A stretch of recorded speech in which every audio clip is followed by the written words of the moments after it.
back to Think Code and More. So today what I'm going to be doing is a kind of DIY video. We are going to be making homemade hand sanitizer, since across the globe hand sanitizer and stuff like that is usually sold out in many retailers. So making it homemade, you know what's in it, and it's easy and convenient. So let's get into it.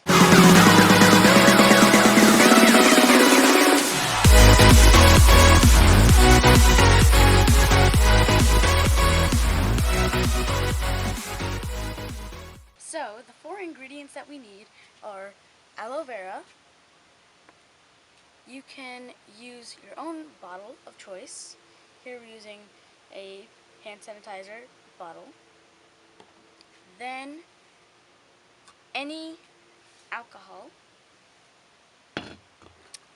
And some vinegar.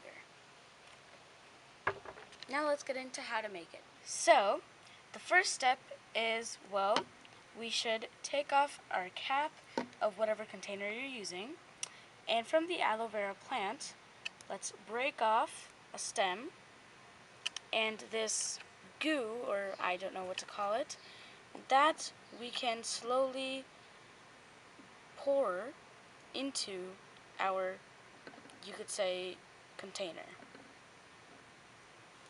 So, out of the 4 leaves, we've gotten this much aloe vera, which is a decent amount. And, yeah, here's a closer look. So now for the disinfecting part, what we're going to do is add a bunch of vinegar to this. Up till this point, we don't know exactly, but it also depends on how much aloe vera you have. So, let's pour this. So here we've added the vinegar. It was a lot, and if you want more so of that thicker texture, you would have to add a bit more aloe vera. But now let's get into the next step.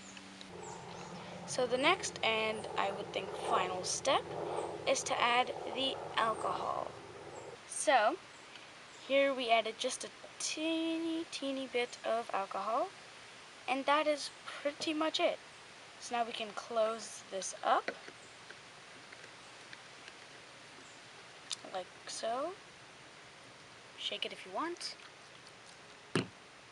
And that is hand sanitizer. Okay, let's see the final results. So it has a watery / thick texture.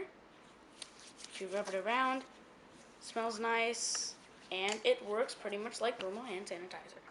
So, yeah.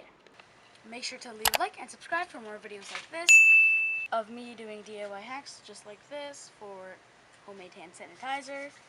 And this will be pretty well, or used pretty well. If I put it in my hand, it acts almost the same as normal hand sanitizer. It smells good, and yeah, so bye.